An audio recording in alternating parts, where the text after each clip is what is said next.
समय पाखापाखि 11टा हेब। जड़े महिला चाली चाली आसी अचानक एक उच्च स्थानरू नदी गर्भकू डेई पड़िले। नदी रे थिला अकातकात पानी।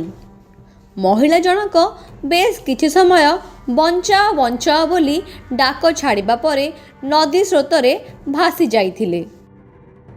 एहा परे महिला जनक पानी भितरे अंतर्ध्यान हो जाइथिले एवं स्थानीय लोक आउ तांकर पत्ता पाई नथिले। एभली एक दुखद घटना घटिछि कटक जिला निश्चिंत कोइली ब्लॉक अंतर्गत फतेपुर ग्राम रे। नदी को डेई पड़िथिबा महिला जनक हेले सही ग्रामर पुष्पांजलि मल्लिक। नेमाळ थाना पुलिस और निकटस्थ दमकल बाहिनी घटनास्थल में पहुंची बहु खोजाखोजी करथिले मध्य ए पर्यंत महिला को मृत कि जीवित अवस्था रे उद्धार करा जाई पारि नाही। महिला जनक नदी को डेई पड़िबा घटनार प्रकृत कारण जना पड़ी नथिले भी शुद्ध कारबार को नहीं से एभली चरम निष्पत्ति नेइथिबा कुहा जाइछि। अभियोग अनुजाई करज आकार रे आसीथिबा मात्र 2000 टंका पाई गत राति रे पुष्पांजलि एवं तांको स्वामी मध्यरे जुक्तितर्क होइथिला। एही टंका शुद्ध मूल सहित केमिति सुझाजिब सेथि नेई परस्पर मध्यरे कथा कटाकटी होइथिला।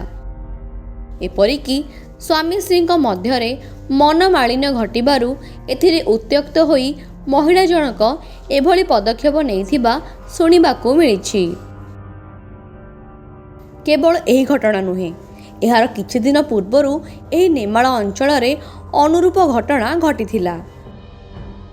जड़े मुस्लिम संप्रदायर महिला चित्रोत्पल नदी को डेई आत्महत्या करथिले। तांको मृत्यु पछरे मध्य एही भली टंका कारबार घटना रहिथिला।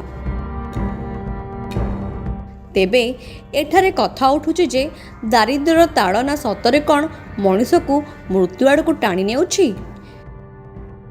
एहार मुकाबिला करबाकू गरीब लोकंकर साहस पाउ नाही। तेबे से जहा हेउना काहेकि आत्महत्या घोर पाप एवं एथिरु समस्ते निवृत्त रहिबा उचित। समाज रे बंचिबाकू हेले प्रत्येक मनीष छोट बड़ घटना दुर्घटना को सामना करिबा उचित। सालेपुर अक्षय दास को रिपोर्ट, एसएमएस सिटी न्यूज़।